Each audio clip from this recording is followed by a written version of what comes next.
Welcome to Straight from the Source with Hayley Watts, and today our guest is Tenessa Audette, Reading City Council member. Welcome. Thank you. So how long have you been on the City Council now? I've been on council for about 2.5 years. Okay, what generated your desire to be a part of your city in this way? Well, I started out working in campaigns. My degree's in political science. Okay. I worked in business, and then I stayed home with my kids till all of them got into school. Okay. And so for about 10 years now in Shasta County, I've been running campaigns. And obviously 2020 was sort of the reset, the game changer for all of politics for so many different reasons. And so as the 2022 cycle started coming, I would meet with people to talk to them about running, and they really just felt like, I don't want to be involved in politics. I don't want to risk my business. I don't want to risk my sanity and my family and put myself out there to make decisions politically because it's so catastrophic. People are so angry, they're frustrated. A lot of times electeds were the target, and it was just a real problem. So I was finding less and less amazing people to run for office. Okay. And at the end of all of those meetings, they would say something like, well, why don't you do it? Right. Well, if you like it so much and you understand it, you do it. Yeah. And so I started asking myself that question, like, why aren't you doing it? And so I ran out of excuses as to why I wouldn't do it and decided to step up. Okay, you mentioned a couple of things like risking your sanity for one thing. I mean, have you had that experience ever where you've just felt, oh gosh, this is just driving me to the breaking point? Yes, but that to me is the fun part. I played sports my whole life, and so I was a student athlete, and I like a challenge. And so if it isn't challenging, I'm probably going to get bored and not want to do it. So I like the challenge. There's so much to learn. I'm a lifelong learner. I love learning, and so I never get bored, and that's a huge plus in the category of wanting to do something. What have you learned in your experience as a city council member that's maybe changed your perspective, maybe a long-standing perspective that you had, but staying open-minded as you described? What sort of experiences have you had that have changed you? I would say probably, well, I'm currently embroiled in budget battles. Yes. And so I made this answer maybe a little bit more biased to the situation that I'm currently in. But I think I assumed government and electeds had a certain level of information that they were operating with when they were making decisions. And what I have found is that that just really isn't the case. And the structure and context is lost a lot of times. And so if you don't do not just the work that is before you, but do a lot of research and legwork to find out what's true, you're going to make decisions that are very much pigeonholed for you. And when we get very frustrated with electeds, and when we get very frustrated with decisions that happen, whether it's in Washington, D.C., or Sacramento, or your county, or your city, I think a lot of times those electeds are operating with very little information and very little time to make decisions. And so my very first item 12, which an item 12 is, hey, this is what I want to see on the agenda. My very first one was, what you're giving us isn't enough, and there's not enough time to be able to understand this, get it, and make a good decision. Okay. And so I think that the public is right to be angry with the way that their electeds behave, but I also think systemically we're not giving enough information or time for them to actually make good decisions. And I think that there's some solutions to that aren't extreme, but there are things you can do to make that better if people have the will to do that. I mean, what is that? Just kind of work through your weekends and just read and research and do your own homework, essentially? Well, I think having more lead time, on when you get that staff report or what the reports are leading up to it. I think a lot of times, at least at the city, we have a strong city manager, not a strong mayor. And so you have a council that basically the city's run by our city manager, and we are the board of directors that agrees or disagrees with those decisions that they're making, but they are the captain of the ship. And we have the ability to be a rudder and to maybe say that we'd like to change course, but they're driving. Okay. And so it's really important that you're paying attention, that it's not just what they say, it's what information you have to back that up. And the process of getting that information is really difficult sometimes. And you lose context. I've been on the council for 2.5 years. I've had 3 different councils. Yeah.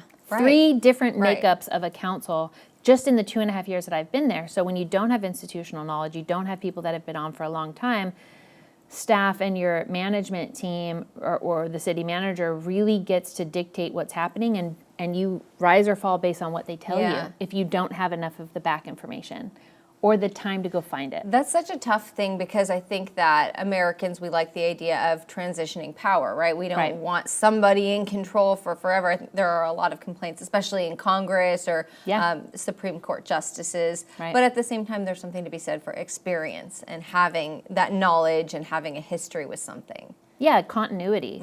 So, we're talking about a budget right now, and I've had to go back 8 years.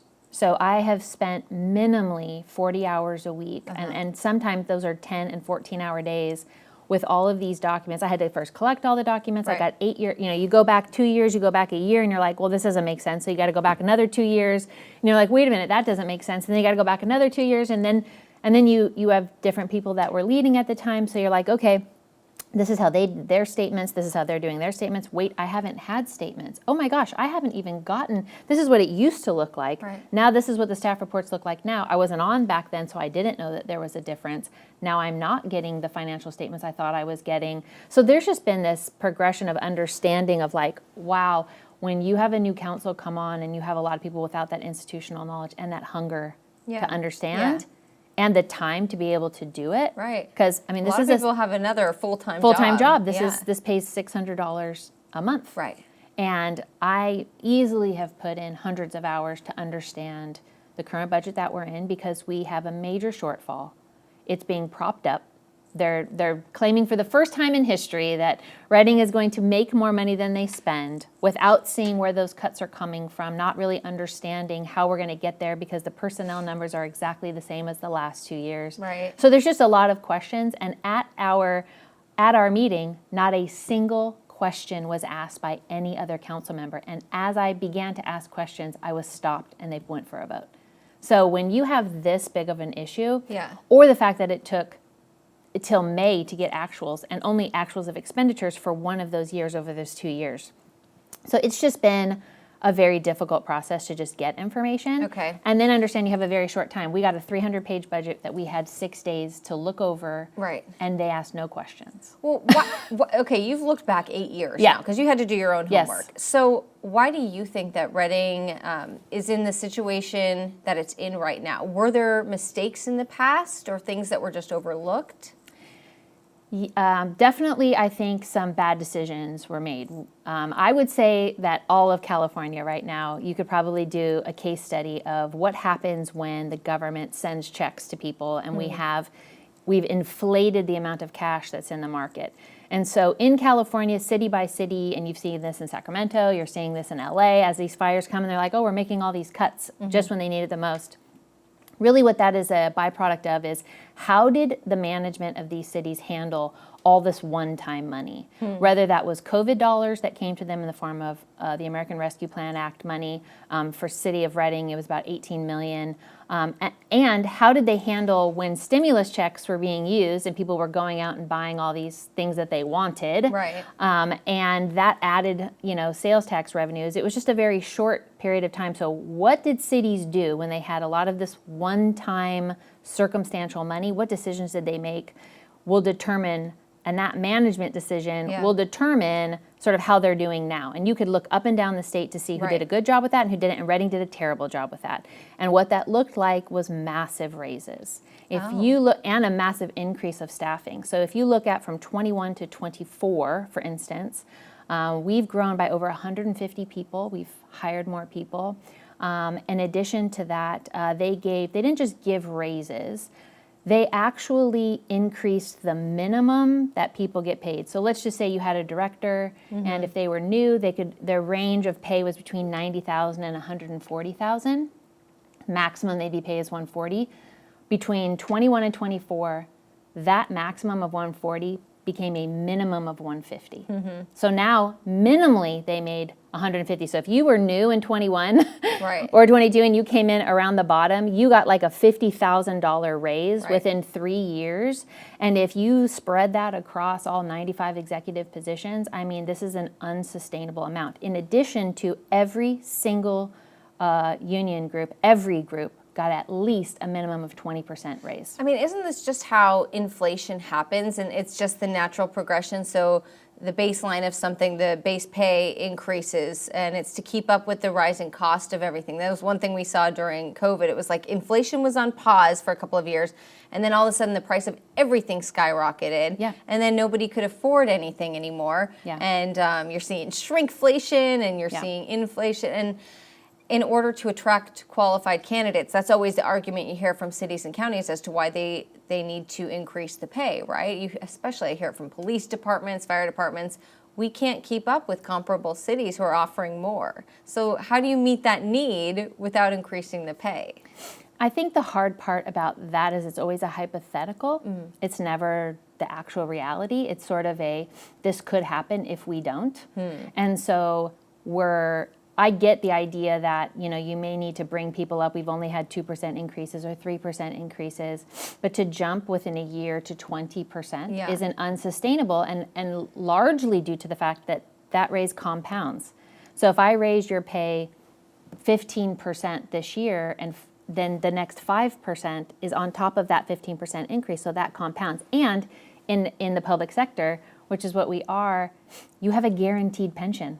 Yeah. So every time you give an increase of that pay, you actually increase their pension responsibility as well. Right. So it's an unsustainable. That's why you don't get 20 and 30% raises over the course of 2 years based on one-time income that's coming in, because what we saw was that it's not that all these tax revenues tanked, it's that the projection was wrong. Okay. So the sales tax really has been flat, or the revenues have been flat. So they've sort of stayed the same.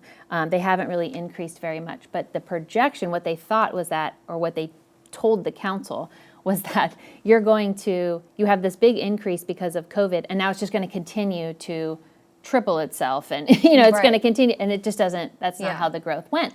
And we knew that would be a one-time bump, and that's in the documentation of audits and stuff. They understood that, but that is not what was communicated to councils, and that is not ultimately the decisions that the councils made. Right. And so that type of stuff is very tricky, Yeah. because you don't want to say like, oh, staff, you shouldn't be paid well, and there's no. You're going to take a tax refund if they give it to you. You're going to take a tax break if Yeah. they give it to you. You just assume that they're making the right decisions based on the best amount of information. But given, I've read through the audits, given that they knew that information, they knew that it was one time, they knew that this was not going to last. But then in order to really get to market rate, which is what they kept saying, we're trying to get to market rate. They're Right. really proud of this idea that they got to market rate, which in the market of Reading, they're paid better than most people in the market. And most people in the private sector. Okay. And they have a guaranteed pension. So you have to look at total compensation. So right now, because of those decisions, we've lost 10 sworn officers. We've lost 17 people from our police department. We've lost 13 people from our fire department. And now parks, our operating maintenance costs are coming down. So I missed a connection here. Wait, how did you lose them as a result of the increases of salary? Is that what you're saying? We can't afford it. So we are now $13 million. I see. We've spent $13 million in reserves over this last budget cycle. Okay.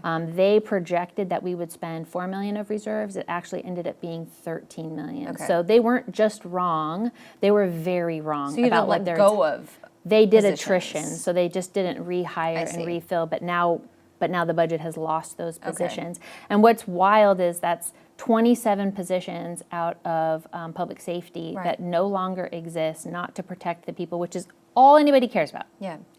I've run 10 campaigns. I've knocked on more doors, I think, than anybody. I've knocked on tens of thousands of doors over the course of 10 years. I've walked every campaign I've been on, and I made my kids walk with me. Yeah. So I've done that for every campaign, and overwhelmingly every single time what people are asking for is public safety and streets. Okay. Like, I want public safety, and I want you to fix the roads. Right. And right now, we are cutting public safety, and we are cutting our how much we're paying to fix our streets. And so what the decisions that management made have resulted in less police, less fire, and less money for roads. And that is a travesty because it is a performance review of the decisions that were made in 21 and 22. And so unfortunately, the council right now is not really interested in fixing that. They're hoping maybe a sales tax measure will fix it. They're hoping that, we just don't talk about what happened in 21 and 22, that we can just move forward and hope and pray it all works out. I think that's actually what was said in one of the meetings. So what is your plan? How can this be fixed? So I think, a lot of times it's easy to point out what's wrong. It's easy to sort of tear down bad decisions. I don't think I've made all the best decisions. Knowing what I know now, I think I would have done things differently as well. Knowing how things get communicated and knowing the context. So I don't fault anybody being completely responsible except our management. But I think moving forward, what you have to do always is start with the truth. You have to have a foundation of what is. And I think that the public would appreciate if they just understood, yeah, we made mistakes. This is not how we should have spent your money. This is where we are. Here's what we can do about it. And that just didn't happen. That should have happened over this budget cycle with all these workshops. They should have been honest about where we are and what's happening. But instead, it kind of just got pushed through without questions, without actual numbers. And just told, just trust us, just trust us, just trust us.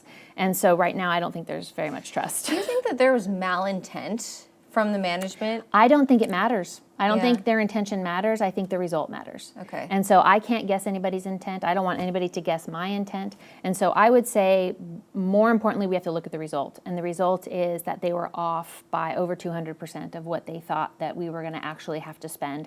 I voted on a budget that was $108 million. What I saw when I finally got those actuals over a year and a half later was that it had been amended to $135 million. And I didn't amend it to those amounts at all. I don't even remember that happening. And the excuse is it's carryovers and carryovers of personnel, which is just not something you should practice without really understanding what it is you're talking about. And that was not communicated. And so we're in a situation where we're a bit of a mess. And instead of actually trying to sort through that mess, we've just said, we'll let it go, just pass the new budget and let's keep moving forward. And hopefully it all changes. Hopefully things turn around and hopefully the economy gets better. And I'm just not the kind of person that doesn't deal in reality. Right. So what can people do about this, though? If they hear this conversation, right, and they're frustrated or they want to take some sort of action. I mean, we elect our city council members. We don't elect the city manager. Correct. So what can the average person who lives in Reading do? Well, I think that they can communicate with their council members what they want to see and what their priorities of spending are. And for me, in my experience, priority is always public safety. It's always going to be public safety and streets. And how that is the report card for people are you spending what you say you're going to spend? Are you staying within your budget? If you're not staying within your budget, why are you not staying within your budget? I mean, just for instance, we had 9 police officers that were grant funded, and we are losing 10, but 4 are still grant funded. So you would think there would be some change to the cost of personnel in that budget. No, there's no change to the cost of personnel. So that also doesn't add up. I thought we were saving money by doing that. And so it's just hard to understand how this budget is going to line item out when none of the numbers really seem to line up. And the rest of the council has basically said, we just trust them, it's going to work out. And so if the public can say, actually, no, we do actually want you to look at this. We do want you to have a correct assessment of what's going on, and we want you to prioritize public safety. I think that could move the needle, I hope. Right.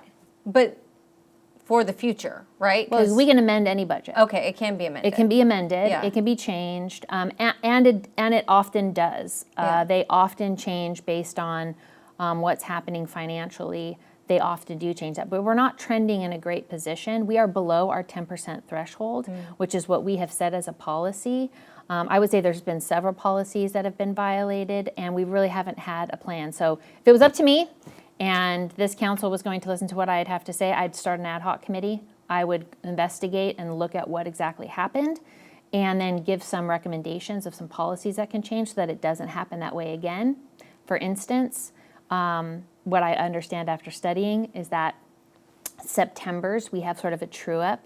If you think about the fiscal year goes from July to June, that means you don't get these numbers, like whatever was spent in sales tax and TOT tax, all that kind of stuff. It takes about 3 months for the state to give you back your funding and tell you what you've earned, and they give it to you in September. And so you sort of have this meeting in September to true up the numbers, is where you ended where you thought you were going to end at the year, spending, expenditures, revenue, all that. And so now that I know that now, when that happened the last time, there was a request for funds because we either overspent in 24 and we were going to overspend again in 25. And when that came to us, they were requesting almost $11 million in funds. Now that's general fund, the enterprise funds, different funds that it comes from.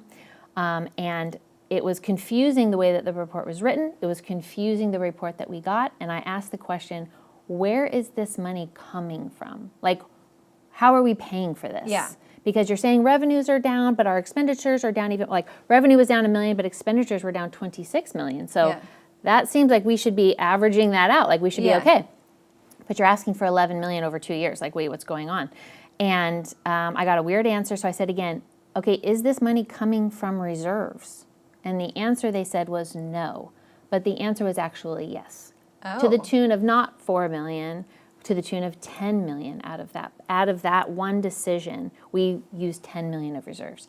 And so when I went back to look, like, wait, you're saying we're further in the hole than I thought? How could that be? And we have not appropriated more to the budget. I don't understand. And when I went back to look, that is one of those places where you're told one thing. Had I really understood how to read the resolutions, which is something that's like, it's pages and pages and pages. And so now I know how to read it better, which is on me. I should understand not just what they say to me, but then also the validation of the reports, which is why I've been asking for reports. I mean, it would be nice if there was a level of trust. You get paid $600, right, for this. So it's, your job is to listen to reports. And so you would think you could trust the source of the information. Right. So, I want to believe that it can get better. I want to believe that we can do better. I've sat and talked to them for hours, in our finance and with our city manager, and just said like, well, what's the answer here? And I've heard a lot of excuses and not a lot of answers, but an ad hoc was something that we can do. We can put an ad hoc together. Even they agree that we can put an ad hoc together to kind of go over this and look at policy. And so I think that's what I would love that the council do next, is actually really look into this, because we can't have this happen again. And there's a certain level of education that happens anytime there's a problem is really an opportunity to learn. And so I don't get intimidated by problems. I usually just dive right in, and I'm like, well, this is my opportunity to learn, because you have to, because it's a crisis. Something is wrong here. And if I can figure that out, then I'll learn something for the future and I'll be better for it. I know. I love that attitude. It's really important. Switching gears a little bit to the complete opposite, what is good and exciting about Reading? Like, what are you most looking forward to or most love about your city? So this is, the dichotomy of it all. A lot of times people wonder what motivates me, and I would say having a very robust economy helps my goal of keeping government small. So my job and my responsibility and the call on my life is like, we should have a very effective but limited government. And in order to do that, you have to have a really strong economy. And so making sure that government is not getting in the way of businesses doing well, of the nonprofit sector doing what they're doing, because I just think those are places for the community to do good, not the government. The government should do infrastructure and should do public safety. All of the other elements of society should do everything else. And when you have the mixture and when you have the governments involved in the markets, usually you have trouble, because it's artificial, it's not real, it's not based on the needs and wants of the people. It's usually something different, and then there's winners and losers. And so for me, I love what we're doing economically in the region. I think that there's a lot of bright spots. At my State of the City I did last year, I highlighted 7 huge building projects that were happening and highlighted those 7 different groups so that we could sort of see the progress that's being made outside of government. And if we're doing our jobs well, that's what's happening. And so there is a cancer center that's being built in Reading, which is going to bring more oncologists into the area. And I think that is good for people that are experiencing, the worst news of their life, that they have cancer and the fear that goes with that.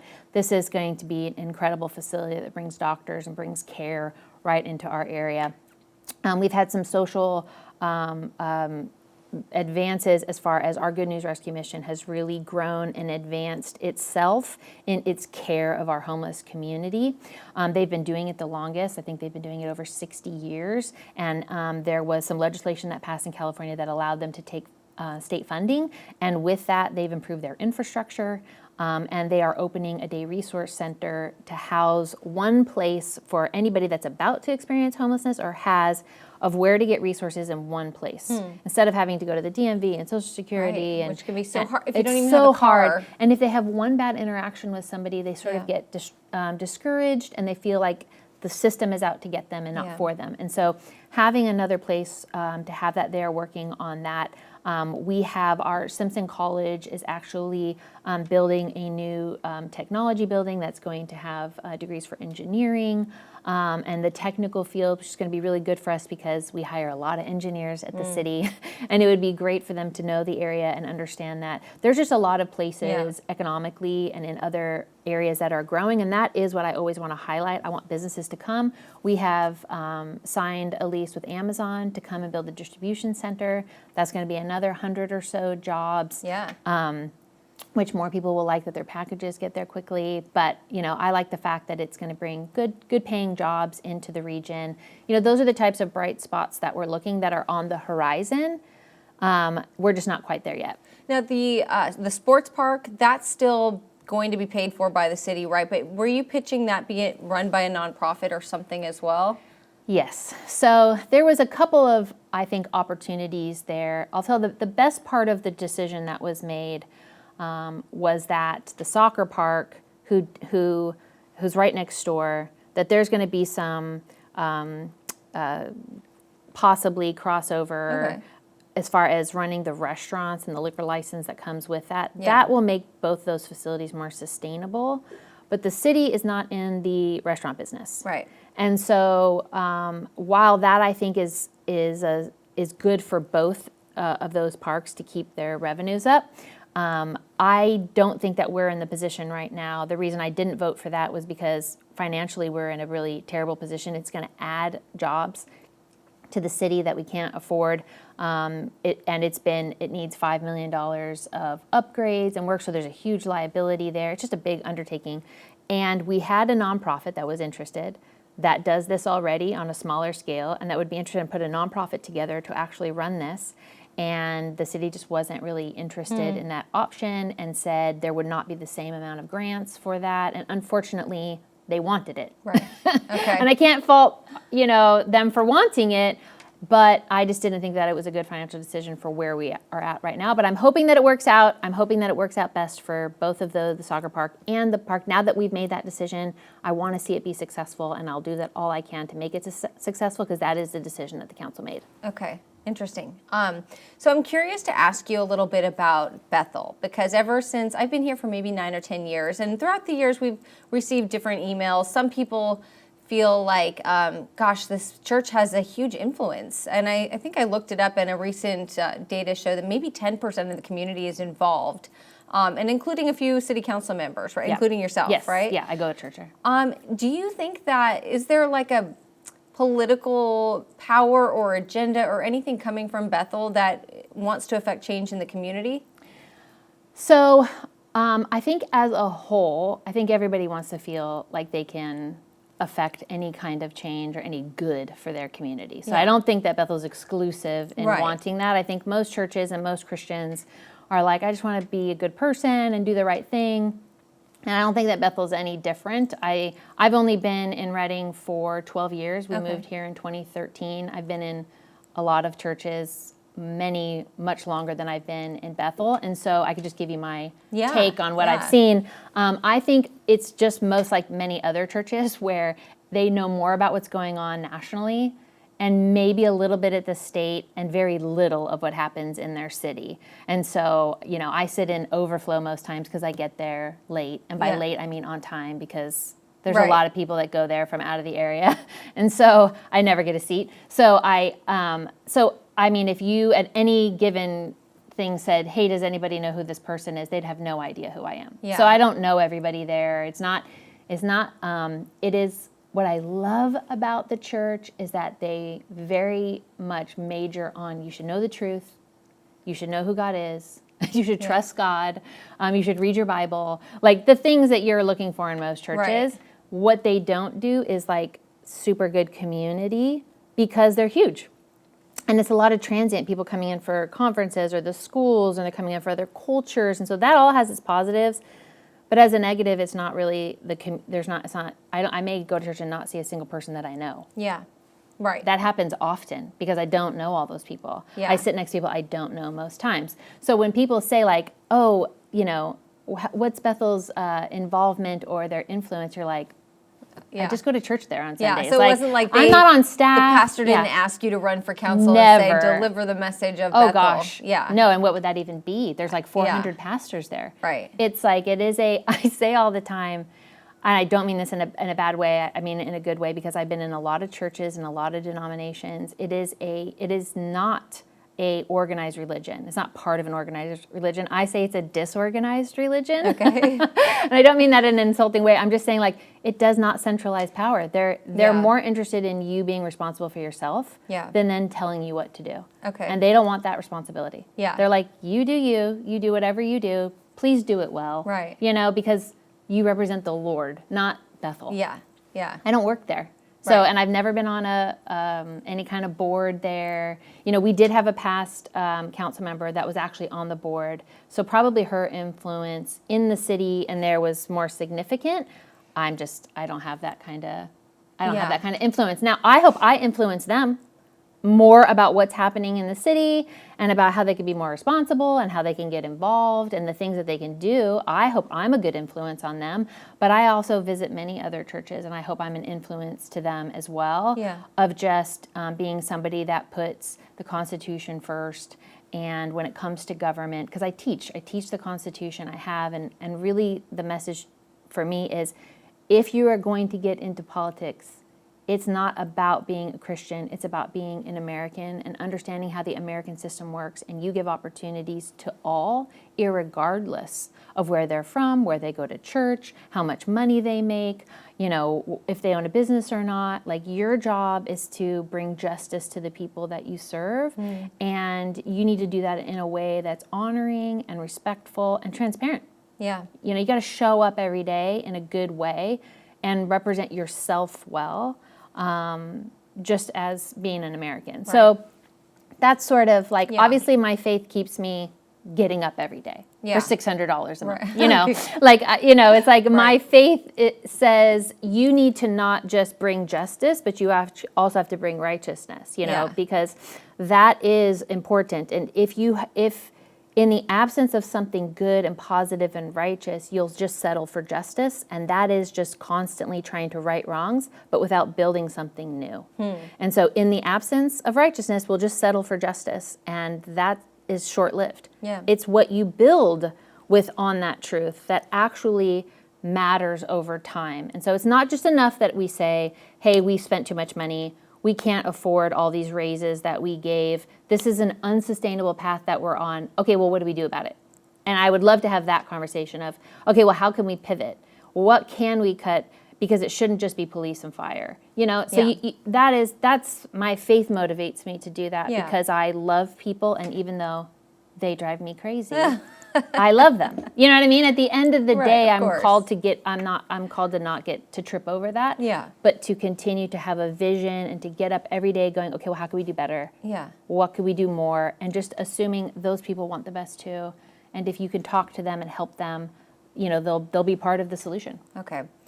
I have one other, politics aside, one more Bethel-related question, just because I'm so curious. Yeah. You hear about these things like School of Supernatural Ministries, and we're all thinking like Harry Potter. It's Hogwarts. Yes. Yeah, totally. I mean, is there like this, I mean, really, when you think about all religions, there's an element of kind of magic to it. Like, is there magic happening at Bethel? I say the most supernatural thing about the school is like trying to keep the schedule, because it changed like all the time. It was very like, if you're an adult with children and a job, it was like very hard to keep schedule. But I think that there's an element of religion that, like, think about this. God gave 10 commandments to Moses for his people. but the Pharisees and the Sadducees created 400 laws. Right. It's kind of like California. You have your you have your Constitution, your Bill of Rights. It's, it's like 10 things, and then we add all these extra regulations, and I believe California has the most of anybody. So we're really good at this. We're really good at creating more rules. And I think religion does that. It creates a lot of rules. And so something like Bethel's school is sort of saying, it's actually not important for you to live by rules. It's important for you to live like true and authentic to what God has called you to, and that should look like something. It should be like the overflow of your life. So like if you go and talk to somebody who's a scientist, you don't have to ask them about science. It's just going to flow out of them. You know what I mean? Like it's all they're thinking about and all they're talking about. And if you come and talk to me, I'm going to talk to you about government. It happens every time because it's just the overflow. I'm reading about it. I'm listening about it. It's just that nobody has to ask me to do it. Right. I'm going to bring the conversation to it. I'm the worst dinner guest. It's going to be religion and politics all the time. So I think that in the school, really, it's sort of this like anti-religion, like let's disrupt this religious thought where you think that if you do all these good things, you get to go to heaven and you are a Christian. It's like, no, you are a Christian and you should believe things that are true, and then the overflow of your life will look like that. Yeah. As opposed to just follow these rules. Yeah. And so I don't think that's easy to do. I think that's actually really hard to do. I think if you were grown up in the church, you're like, well, this is right, this is wrong. And that is the easy road, but it's not a very it's hard to dream in that scenario because you're just trying not to screw up. Yeah. And so the school, I think what's magical about the school is it's saying actually it's what you believe that matters. Right. And what you do will flow from what you believe. So let's work on just understanding what it is that you believe. So there's a lot of bad beliefs that we have, that you kind of have to depending on what church you went to or what your parents were like. Right. So I think that's kind of the gist of it. Yeah. I think it's anything that is big feels scary. Yeah. And then they start running for office and you're like, what are these people doing? And then I've heard the story of this mandate and I'm like, I've never heard that before. I had to go look it up. I had to go look up what a 7 Mountain mandate was. I had to go read about it because I didn't know about it. What is it? Yeah, it's in its best version or in its worst version. I think what it is, hey, Christians, don't bury your head in the sand. Be in the world and do good things. I think what they've turned that into is go and dominate, go get in there and infiltrate and take over. And it's we had 3 people on the council that all attend Bethel, and we never agreed on anything. Yeah. And right now, there's only one other guy on there that goes, and we disagree about everything. Yeah. So I mean, drives me crazy. So, so it's there's no guarantee. Yeah. It's not a religion. So it just doesn't have those same tenets. And I think that's harder for people to believe because they want to have an answer and think that they understand it. Right. And we don't even understand it all the time. Right. So it's just not very, very realistic. But I do understand why people say it. I think if they interpret it as any other type of church, maybe that would be true. But Bethel is a different place. Yeah. Okay. So you are so busy. Yeah. You have a lot of jobs. Do you have free time in your life? What would that look like for you, and what do you do in it? Currently, free time looks like reading budgets, and staff reports. Oh but my gosh. I do play pickleball. Okay. Which I am a big proponent that all major sports should now have smaller, size. A tiny version. Yeah, tiny version. Like as you foosball get is older. way better than soccer sometimes. I'm just saying. I agree with you. So I do play pickleball. I have 3 teenagers, and so they play sports and they do competitive dance. So we travel a lot for their competitions. Yeah. Okay. And so summer is we don't have to travel for competitions. So now we get to think about what we're going to do. So definitely pickleball. Do love a little CrossFit. Oh, okay. Yeah, love that. So you do the 2 things that I worry the most about. My mom's into pickleball, my husband's into CrossFit, and I'm always worried about them getting hurt. Yeah. I'm do a walk and then do some Pilates. Yeah. I feel like the older I get, I don't want to get hurt, but you seem uninjured right now. Yes. Well, yes. I mean, I've had the frozen shoulder thing because I'm that age where that becomes an issue. So that slowed me down for a little while. So I had to stop playing volleyball. I had to stop doing heavy lifting. But I mean, I just think I'm committed to just not getting comfortable. Yeah. Because we age, the more comfortable we get, and I'm just trying really hard to stay active, and I have a great CrossFit gym that does a lot of functional movement, which I think is the key, is that functional movement and putting some weight on. I mean, that's just, we're just getting older. Do you ever do like the crazy stuff like the cold plunges? Or Oh Yes. my gosh, I love that. Cold plunges are awesome. I for cortisol issues, because I've chosen to be in all the stressful things. Right. That's a hard thing to manage, and I needed to cut coffee, and that was like, you might as well say cut your leg off, gosh. And so I started to do the cold plunge, and I actually it helped me stop drinking coffee. Now, I'm not saying that happens for everybody, but for me it did. Yeah. And so we did that for a whole whole winter. Yeah. It was like 30 degrees outside, 30 degrees in the pool, and it was amazing. my It was gosh. quite a reset. Yeah. We did that for like a whole, I don't know, maybe like 5 months. Yeah. And then summer came and it was too hot. Right. And then we haven't done it since. I know. I always say, because I know some people who they'll actually like seek out the cold plunges or a cryo or whatever. For me, it's just like wintertime is when I use the pool the most. Yeah. And I have that same experience where it's like better than coffee. Like you get in the pool and all of a sudden you're just fired up for your day. Yeah. But it is really difficult in fall to start back up again. There's It something is. about it. It is. But we're trying to like maybe get into the saunas. You're just like, whatever fad is happening, we're always trying whatever vitamins, whatever everything. So, you're just learning as you go. Yeah. And now you said your children are teenage years. Are you successful in still being slightly cool or at least interesting to them? Do they talk to you still? Oh my goodness. I think I told them at family dinner that I was doing this, and my 17-year-old said, "You found another way to embarrass us." I said, yes, this is my goal in life, is just to embarrass you. So no, I'm definitely not cool. And they hate when I post things online with them in it. But, that's my job, is to embarrass them, to make them stronger, to just not be afraid of a little humility. I definitely did that. I did, we always cut down a Christmas tree every year in the forest. And I made a little video maybe 2 years ago, and my teenage stepsons, they saw me filming it, but then after their friends saw them on TV as a family, God forbid, I think it was too embarrassing. So now I always, before I post any pictures, I just ask. Which is fair enough. I like to see the photo that somebody's going to post of me before they post it. This is true. This is true. Yep. Yeah, my oldest just graduated college, and she's home now, and my other one's going to be, other daughter's going to be a senior. And then my son's going to be a sophomore. So we're right in the thick of, I always say I wanted to do something less stressful than having teenagers. So I got into politics. Yes, exactly. Perfect. It's not that different. Okay, my last question before we let you go. If somebody was coming to Reading, maybe just for the first time, and they just had a day to spend there, what would you suggest that they do?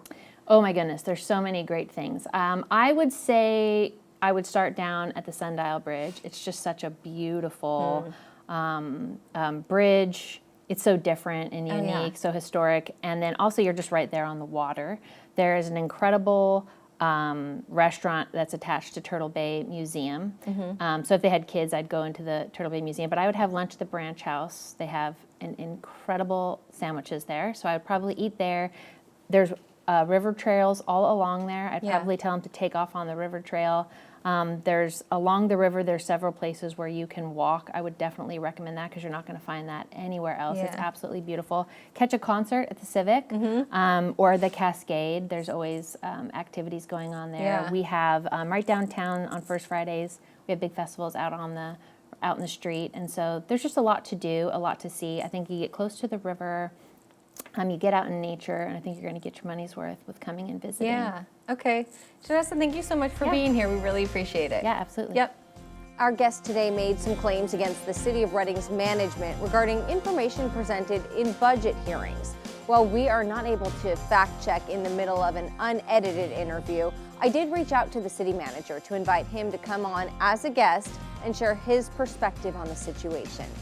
Thank you so much for listening, and please like, rate, and review our podcast, and let me know who you'd like to hear from next.